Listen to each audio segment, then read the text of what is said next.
My two best friends molested my wife while I watched through cameras. Two of my closest friends did something unfathomable with my wife while I was at work, and you won't believe how she reacted to it. Join me on this journey as I grapple with the shocking boundaries that were crossed and delve into the unexpected aftermath it had on our lives. This is my story, and you won't want to miss it.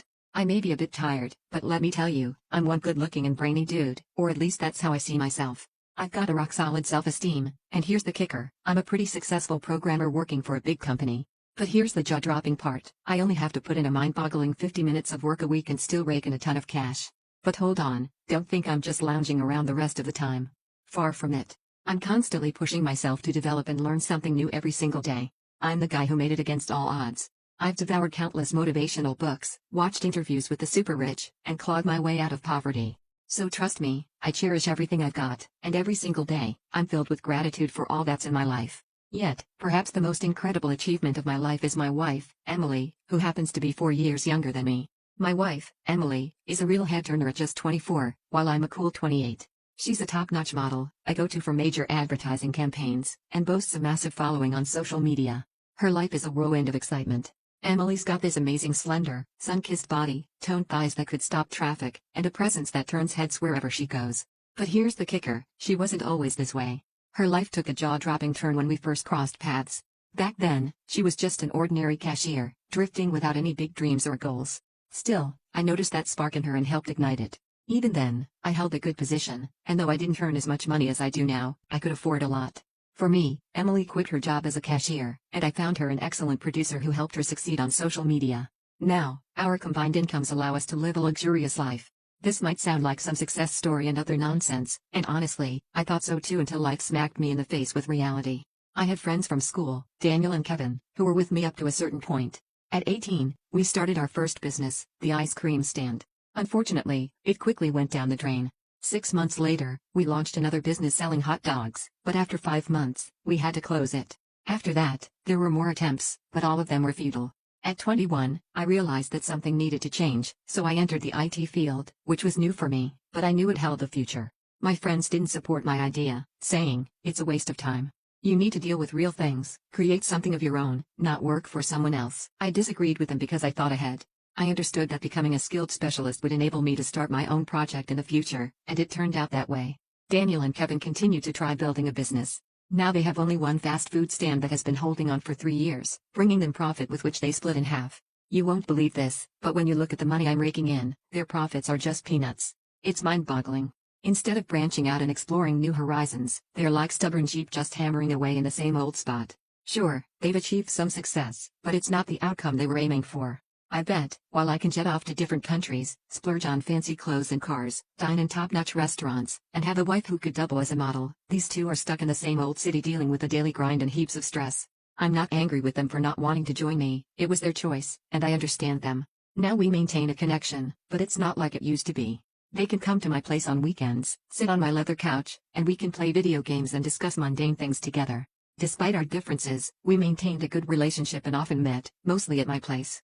They liked my affluent home, but I didn't immediately realize that my wife was also appealing to them. For me, meetings with Daniel and Kevin were like a distraction. They were simple guys without education, and I liked that. I could sit with them, have a beer, and talk about all sorts of nonsense. I didn't try to boast in front of them, on the contrary, I tried to lower myself to their level and be down to earth. Emily was never against me spending a couple of evenings a week with friends. She had her own girlfriends, and she often hung out with them. Emily and I were very hospitable, so our home was never empty. One evening, when I was returning home, I was stopped by a neighbor named Richard. He was a director. He stopped me and asked, "Tired? How are you?" I don't want to seem intrusive, and most importantly, don't think I'm spying on you, but I noticed something strange. When you're not home, the Ford often parks near your house. I even took a picture of it. I took his phone and started looking at the photo. The picture featured a white Ford, which I recognized as my friend Daniel's car. I expressed my gratitude to Mr. Smith for his attention and promised to investigate the situation. He responded with a polite "you're welcome" and offered to help further. Mr. Smith asked if he could request a favor to keep an eye on my house during the day and let me know if he spotted the car. I gladly agreed, saying, "No problem. Good night." "Thank you very much. Good night." This was clearly a red flag, and it couldn't be ignored. Why is my friend coming to my wife while I'm at work? With this question in mind, I entered the house where Emily greeted me. She came out in a white robe and, without saying a word, began, "Darling, I'm so glad you're home. I have a surprise for you. You need to pull the string." I pulled the string, and before me unfolded a work of art. Emily bought a new sexy costume. It was a nurse's costume. I think you're a bit tired, but I know how to fix it. First, you need to take a shower, and then I'll be waiting for you in my medical office. I hurriedly hopped into the shower, and Emily and I shared a night we'd never forget.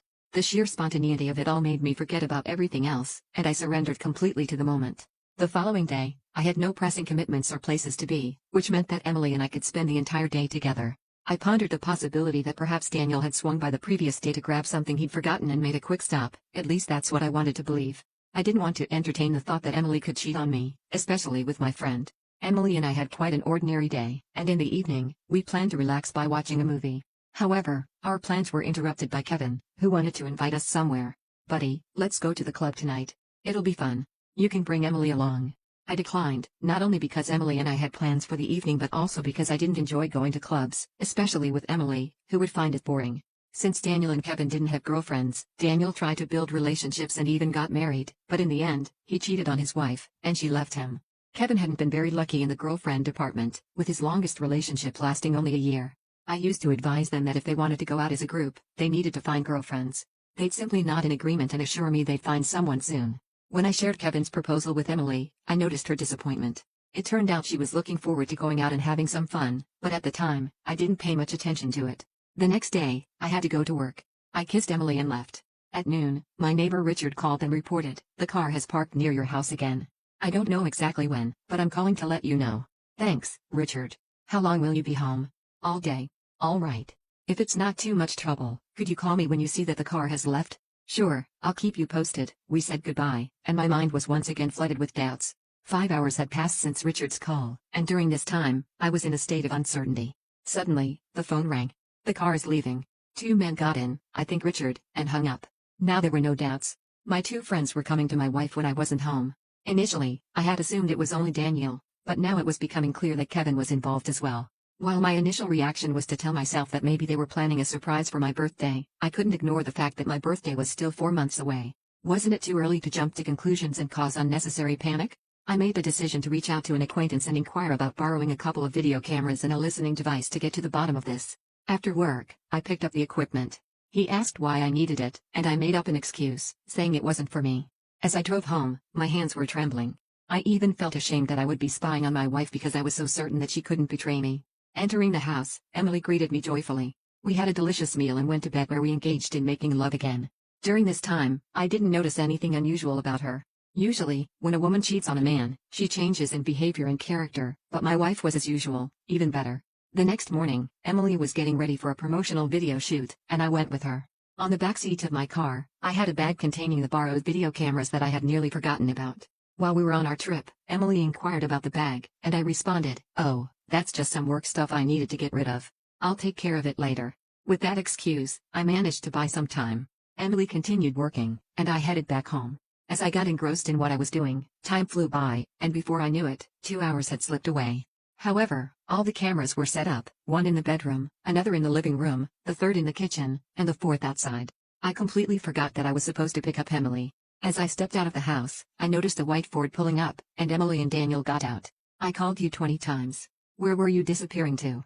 Emily started, and I checked my phone. Indeed, there were 20 missed calls from her. I apologized, but Emily just walked past me silently. At that moment, Daniel approached. "Dude, you messed up big time, and I had to handle things myself." "Sorry, just got caught up. It was an urgent call, and I needed to fix a project." "All right, no big deal. I can help you out, considering how many times you bailed me out." We said our goodbyes, and I went back into the house. The whole evening passed in a silent atmosphere. Emily was upset with me for not picking her up, so I tried to apologize. "You promised to pick me up. Why didn't you come?" "There was an urgent order." "Forgive me, I won't forgive it next time." We hugged each other and went to bed. I felt ashamed that I could suspect her of something. I didn't fully believe it, thinking that Richard, the old man, let his imagination run wild. However, since he provided me with photos, I had to personally confirm everything. At night while Emily slept, I made the bold decision to unlock Emily's phone and scrutinize her messages. To my relief, I found nothing suspicious in there. Her phone seemed clean. With a clear conscience, I went to bed that night. 2 weeks later, after installing cameras in my house while I was away at work, I diligently monitored Emily's activities at home.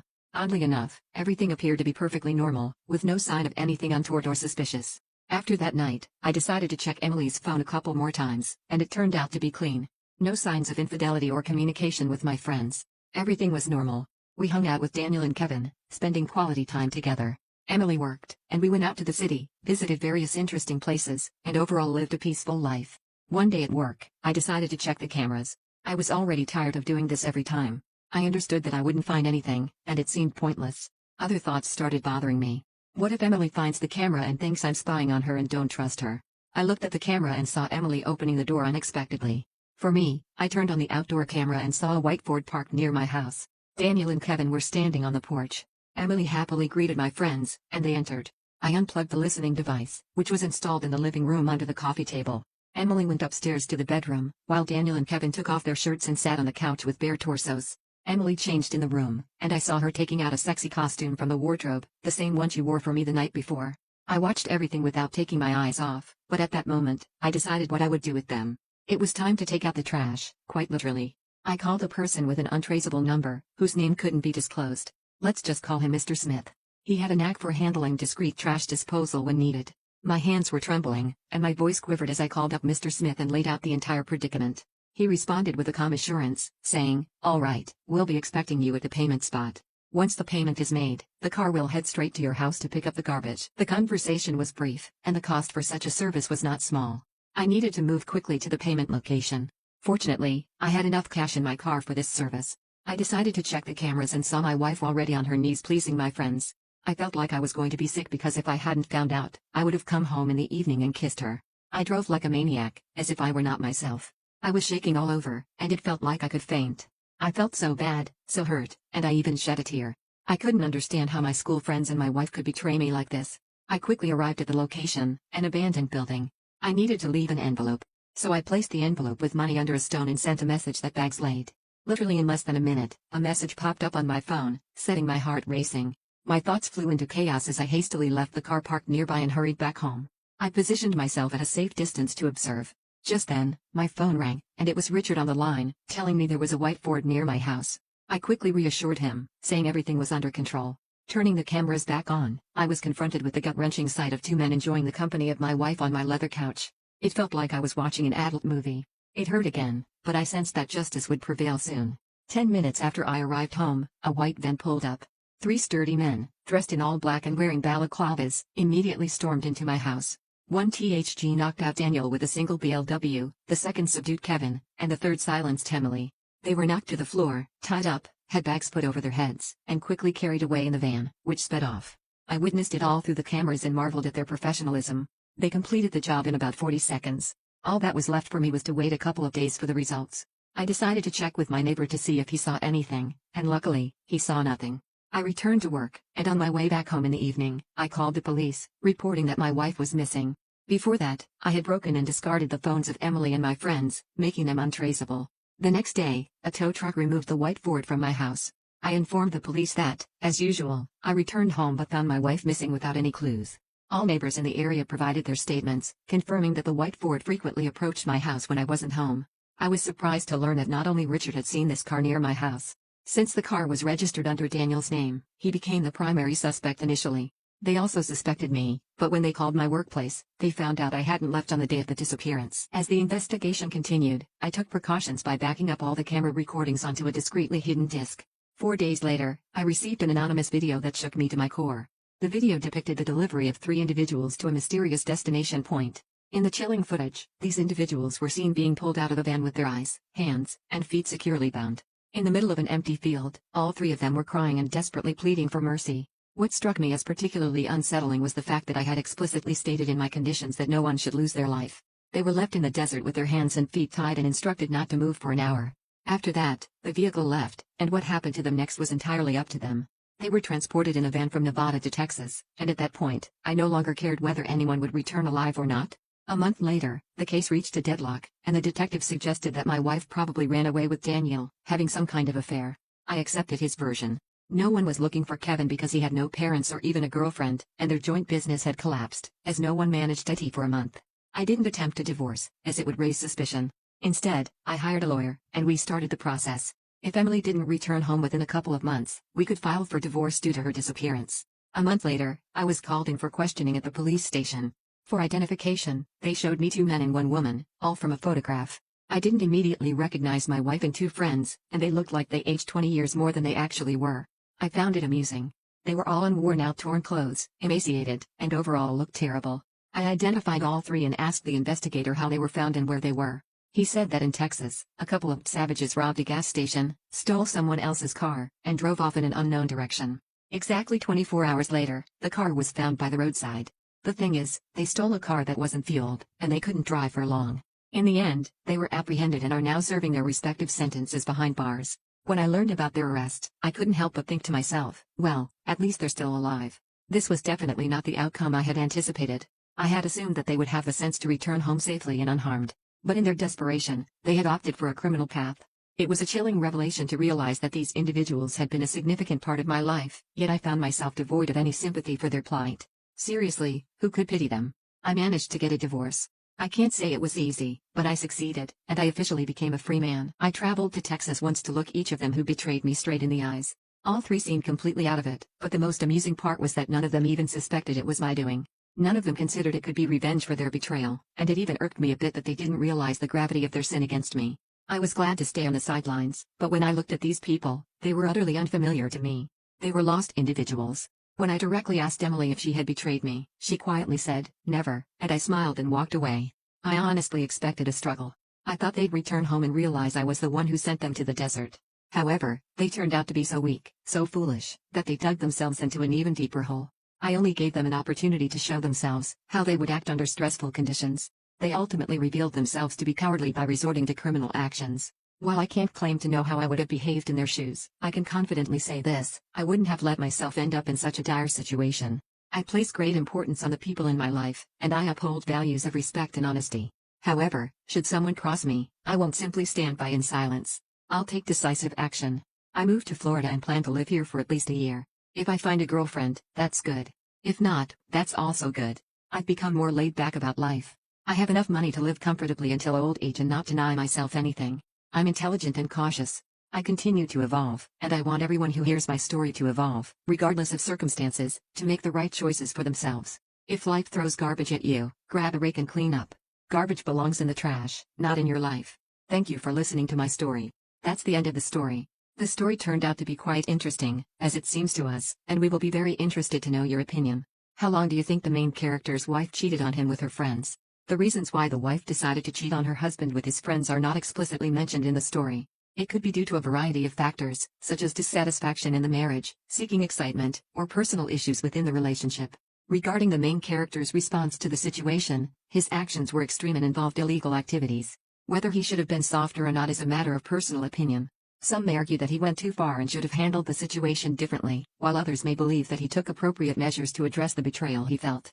The story does not provide enough information to definitively conclude why the wife cheated or whether the main character's actions were justified.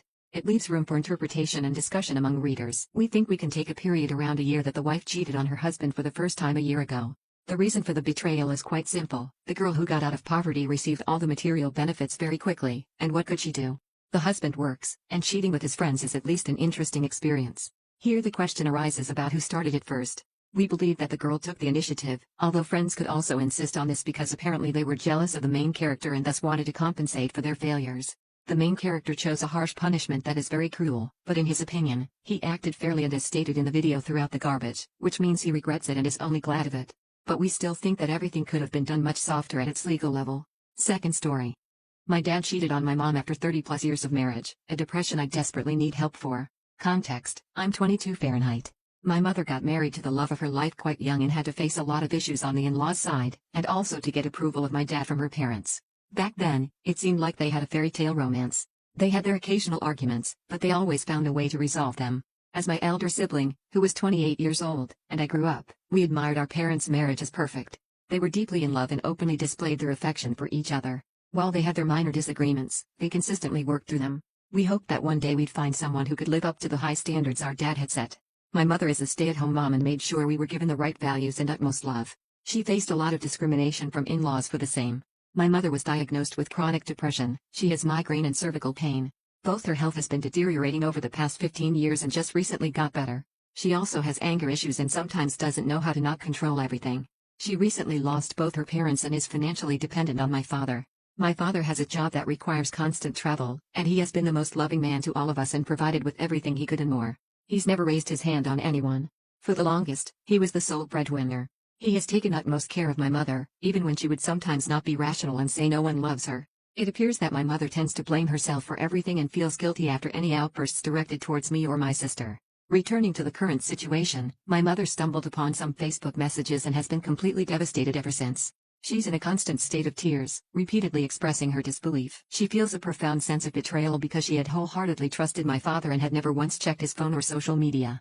Her emotional distress has taken a toll on her physical health, and she's even talked about the possibility of dying or reuniting with her father. Not eating and constantly looking into the abyss. He, in the moment, also said to her that everyone does this, and it's not that big of a deal. Insists she's overreacting because she shouted and broke his phone. Me and my sister both live in other states, and we called back to hometown to talk about this as a family. I do not know what to say or do because my whole image of him is broken, and it's disgusting for him to say it's not that big of a deal. But here's the real shocker, I'm downright terrified that my mom might do something drastic to end it all. I'm at a loss for what to do. So here's the deal, folks. We've just taken a ride on the emotional roller coaster of relationships, and things have gotten pretty intense. If you've been rocked by these stories, don't forget to smash that subscribe button and slam that notification bell. You won't want to miss the wild twists and turns in our upcoming tales of love and heartbreak. We can't express how much your support means to us, and we're eagerly looking forward to sharing more gripping stories with you. Until our next rendezvous, always keep in mind that every relationship has a unique story waiting to be heard. Catch you soon.